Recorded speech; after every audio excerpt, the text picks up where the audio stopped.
Boom! What's good? What's good? What's good? I know it's been a minute, but I'm backity back and I'm looking better than ever. Look at this waist, look at this hair, this smug, this face was good. Well, I got something a little special for y'all. I redid the BiOrb and I'm really excited to share with y'all what I did, the new goodies I put in, how I set it up, the whole rigmarole. So without further ado, let's get into it. Let's go. All right, y'all, so let's get into it. I wanted to give you guys a little breakdown of some of the things that I'll be using today, just in case if you wanted to implement some of these to your BiOrb, you guys could. But without further ado, let's get into the goodies. So first and foremost, you're gonna need a BiOrb or any kind of other terrarium. To be honest, this is the one that I have and that I'm using, but there's so many different ones on the market right now. So many different shapes, sizes, and all the rigmarole. So get one that suits you. This is just me doing my BiOrb, but I would probably implement any of these different things that I'm putting together in any other sort of terrarium. So without further ado, let's get into what I'll be using today. So I got a little coconut hut because I think it's gonna be cute and it's gonna give my little babies a place to hide. I have some zip ties. You'll see how I'll use those later. I have some fishing string, fishing wire, fishing whatever. These little wood things. I love these just because not only do they give this very like organic feel, but I'm gonna be showing you guys what I'm gonna be doing with these. I'm gonna be like putting sphagnum moss on the inside and some on the outside. And I'm gonna be using all of these little holes as places to pop in plants. So I think it's gonna be a really cool way to show off kind of like epiphytic plants growing. So we're gonna do that. I have a little bark that we're gonna use, some gardening wire, some E6000, because you know we're gonna be having to stick in things. I have some little dried leaves just to throw around, make it look a little bit more organic. Right here, we have the baby girls. They are literally chilling. They're chilling. They can't wait for their new home. They're excited. I won't really open these because I have my nails and it's gonna be hard, but I have my isopods in here and the millipedes. They're kicking it. I have an assortment of orchids. That jewel orchid isn't doing too hot, but what's good, things happen. I have another terrestrial orchid right here. She's gorgeous. She's about to get the home she deserved. The Thailandicum, I don't know. I'll give you the name. But this is that metallic fern. She's going to be giving us the life. We have the fine squid alocasia. This crazy ass begonia. I forgot the name. This little baby girl. Forgot the name. What's good?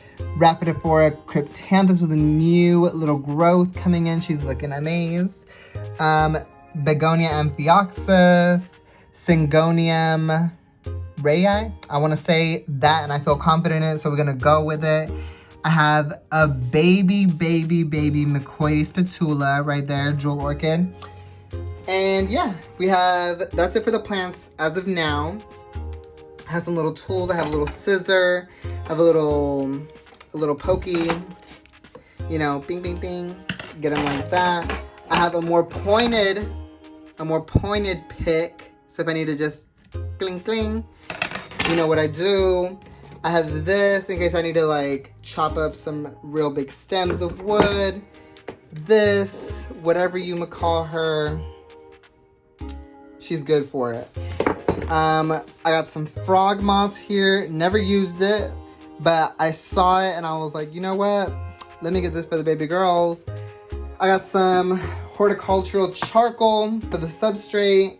Some terrarium sphagnum moss. I probably should have got a bigger bag, but you know what? We do what we do with what we got. Some orchid bark. Maybe make this like a centerpiece. Yada yada rigmarole. And down here, just some peat moss, some worm casting, and a bucket of sphagnum. So without further ado, let's get into building this baby. So for the reason being that I cleaned out the BiOrb was because everything was growing fine, but warning, do not bring moss from the mountains and put it in your BiOrb. It's really beautiful and it looks organic and lush and great. But if you have plants that you really cherish, you might be putting them at risk because a lot of the moss carries these little like maybe little bugs and stuff like that, but mine was carrying snails. And at first it was really cute because I was like, oh my god, this really looks like real and natural and yada yada rigmarole, right?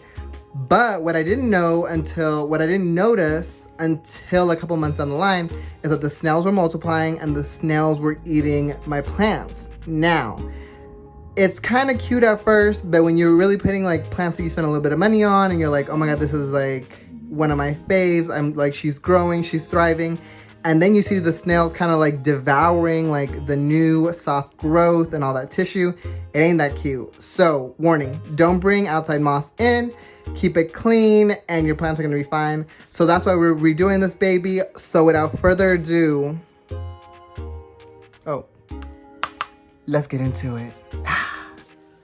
All right, y'all. So first and foremost, I wanted to start with these babies. I'm gonna be taking these and kind of using these as like little planters to put in plants in these holes and kind of using this top opening to like just give another layer in the BiOrb. So I'm gonna take one of these and then I'm just gonna start off. This one doesn't really have that many little holes. I'm gonna try to probably put in like a peperomier or something in here. But let's start it out with just filling in the base of this with a little sphagnum. The sphagnum has already been soaking, so it has a lot of good moisture in it already. Ready for the roots to just take off and hopefully suck into this wood so it moisturizes this wood a bit and gets in there. So let's do the do. Here is the first one done. So what I did is that in the little holes in this one, they weren't that big, so it was kind of difficult to get them in there. But I put this peperomia peppermill here, and I also put this little baby peperomia peppermill here.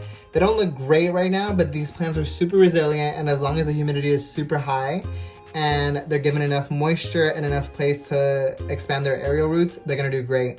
And with this being covered in sphagnum moss, I know it's gonna stay moist, so they won't dry out.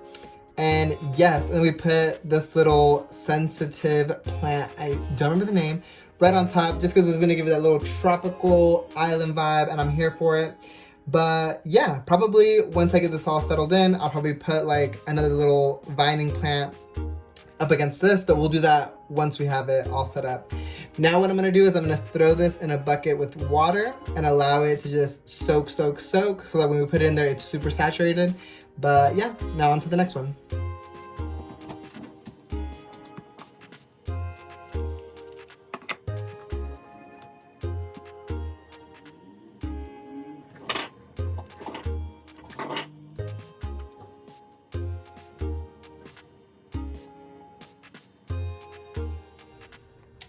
Alright, y'all, and here goes the last one. In this one, I put in the fine square alocasia on top with some of these bulbous orchids. And what I noticed in the last one is that the orchids were in open air in the last BiOrb, in the last setup that I have, and they weren't popping off as much as I wanted to. So this time I'm definitely wrapping them all in sphagnum moss around the roots and kind of just giving them a more of a moist climate to grow in. But yeah, I think this is looking pretty sick. I have a lot of like space here to put some climbers. I think I have like a varicosum that would be really pretty growing up this. So yeah, I have this jewel orchid that I feel like is gonna bounce back. She's gonna do her thing. And yeah, I think this is looking kind of cool. So on to the next. Now I'm kind of thinking about what I want to do with this. Because I could just keep it bare, but I kind of feel like I want this to feel like a very like overgrown like forest. So I have this orchid and I'm thinking it could be kind of cool to mount it like right on top and have it be its own kind of moment. So now it's kind of just figuring out like how to put sphagnum on here and have it kind of like hold up and kind of do its thing. So yeah, let's get into this, let's see.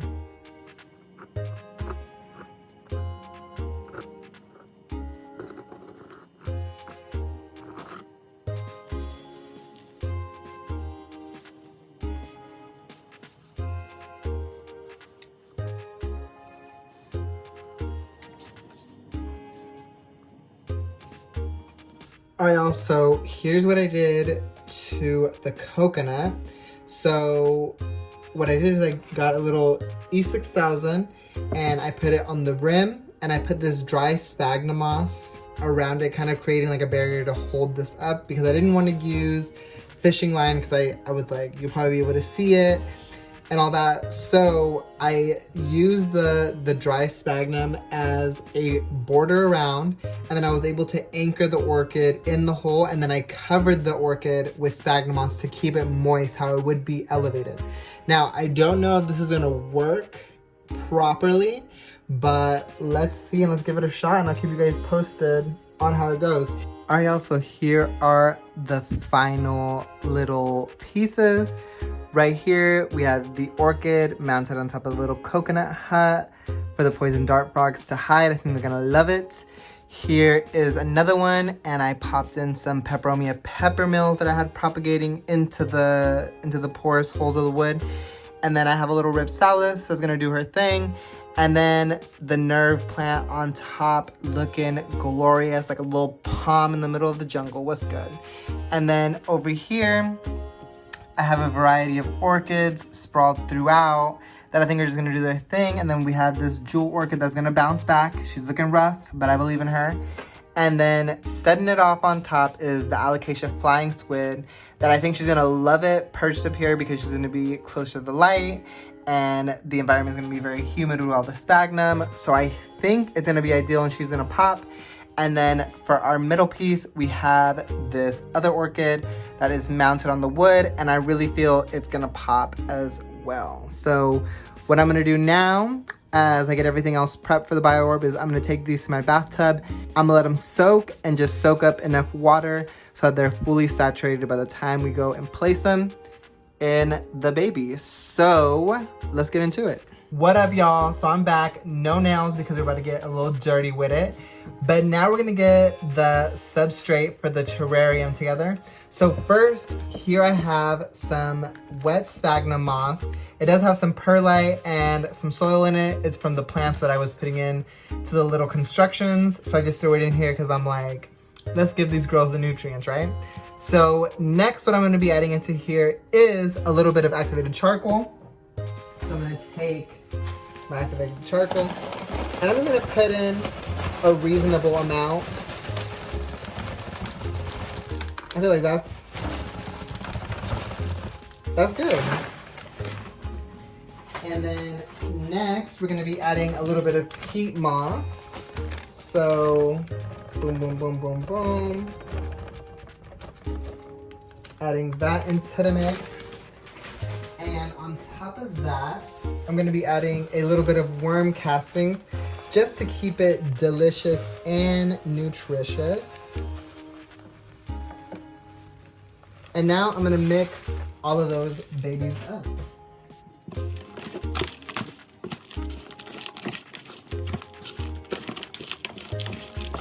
All right, y'all, so we're about to get into it, and we're about to put our substrate into Le BioOrb. So what I did last time was I put about 2 inches of substrate in, and I kind of found it really unflattering to see the bottom. Now, I'll probably still have to put enough where you do see a little bit of the bottom, but I'm gonna make it more of a pyramid shape, so I see less soil and I see more surface area. So let's get into it, let's start putting it in.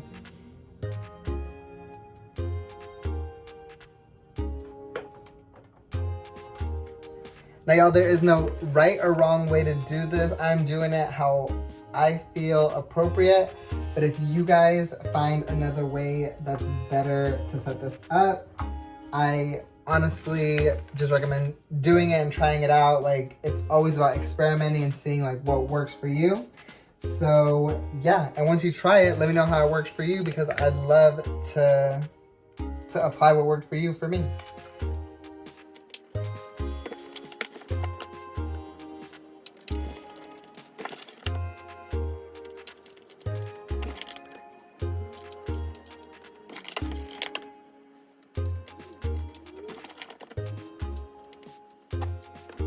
So I'm honestly really happy with how this is looking already.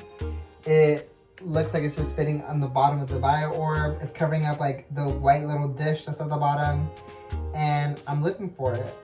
All right, now that we set it up in there, now it's time for me to get the constructed pieces and we'll place them in. First, I'm thinking about starting out with the little coconut hut, just because it's really gonna, like, it'll be the home and we can build around the home, if that makes any sense.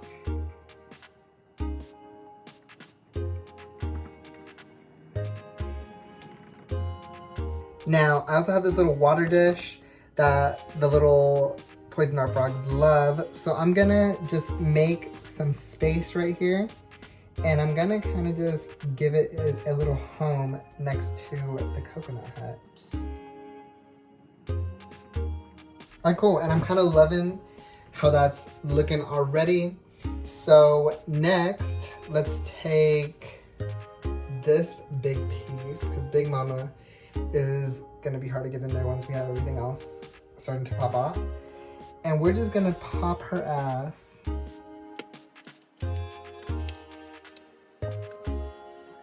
Honestly, not mad at it, not mad at it.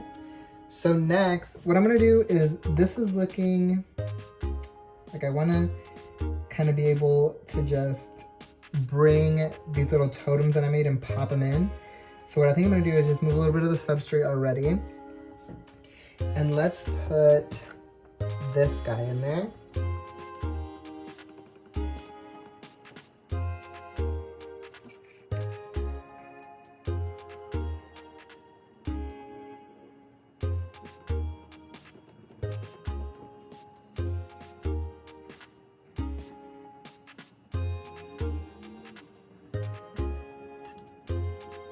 Shit happens sometimes, y'all.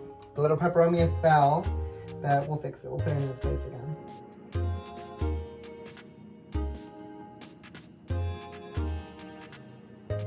Now I'm gonna start some of the plantings in there. I thought this was gonna look really cool in there, but I feel like it's just too much of an obstruction. I feel like it's gonna be a lot cooler to see plants like growing and doing their thing. So I'm gonna leave it out, but I'm gonna take some plants and start to put them in.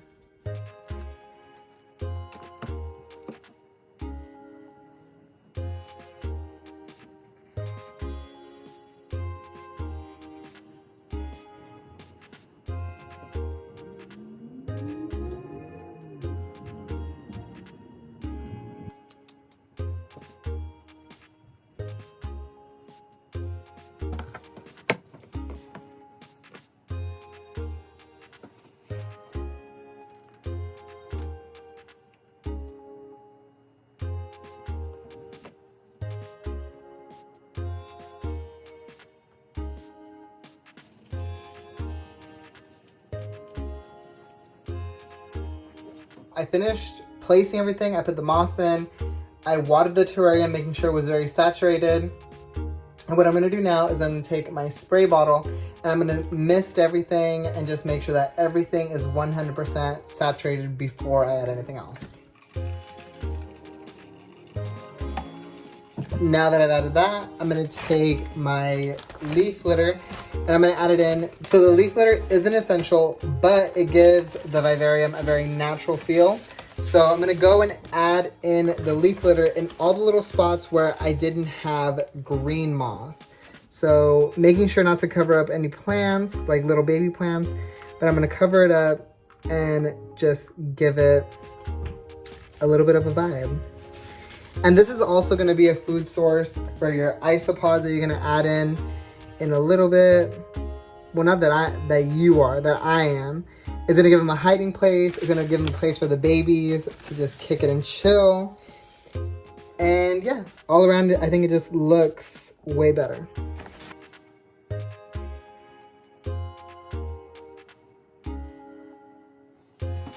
Now that I have placed all the dried leaf litter, I'm gonna take my glass cleaner and just wipe down all the excess water and any of the mist that might have gotten on there.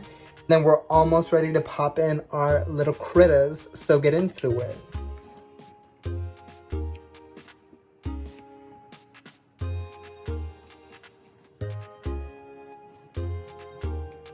Now that I've cleaned up the glass, now we're going to add the millipedes and the isopods. Y'all, so here we have all of the isopods. I know that we have dairy cow in there. We have the zebra over here. We have some other ones that I'm really not sure of the name. But yeah, I honestly think they've honestly been crossbreeding too, because I'm seeing some lighter colors and some weird patterns and stuff, which is really dope. So these are ready to go in. All right, and here we have the 2 millipedes. So here is our cleanup crew for the BiOrb. Now you might be asking yourself, like, Missleidy, why do you have all these creepy crawlies up in your room, girl? This ain't cute. Now let me tell you, I'm not a fan of bugs by no means in my living space, but in the BiOrb, which is concealed and they can't get out, these are super beneficial. They're gonna be eating any plant matter that dies, any waste from the poison dart frogs, and they're just gonna keep it relatively clean and just like have it be a bioactive self-sustaining terrarium. So these are super important, and yes, don't knock it. You feel my drift? So let's get these in there. Oh yeah, so first, we're gonna be dropping our isopods in there. So let's see if they enjoy the new home.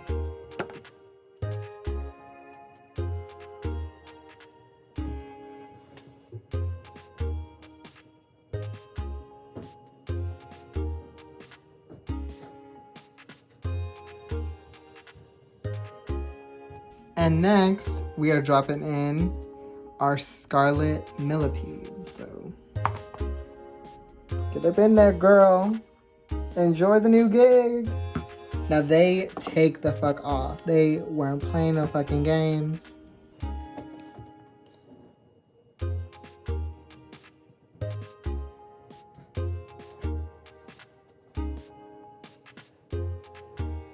Last but not least, this home is for these 2 girls.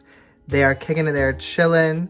They are ready to go in their new palace. So without further ado, let's get these babies in there.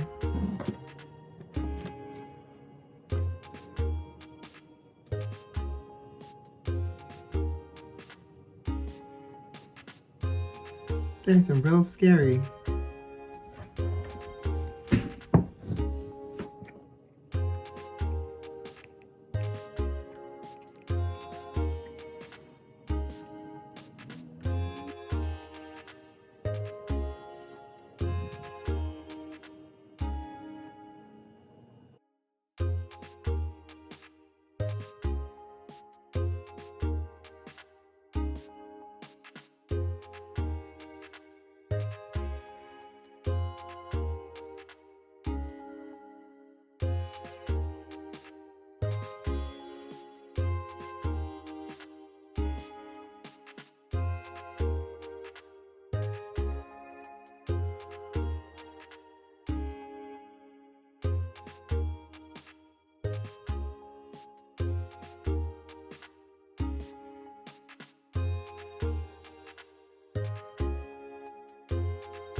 That's fucking beautiful, dude. That is fucking gorgeous.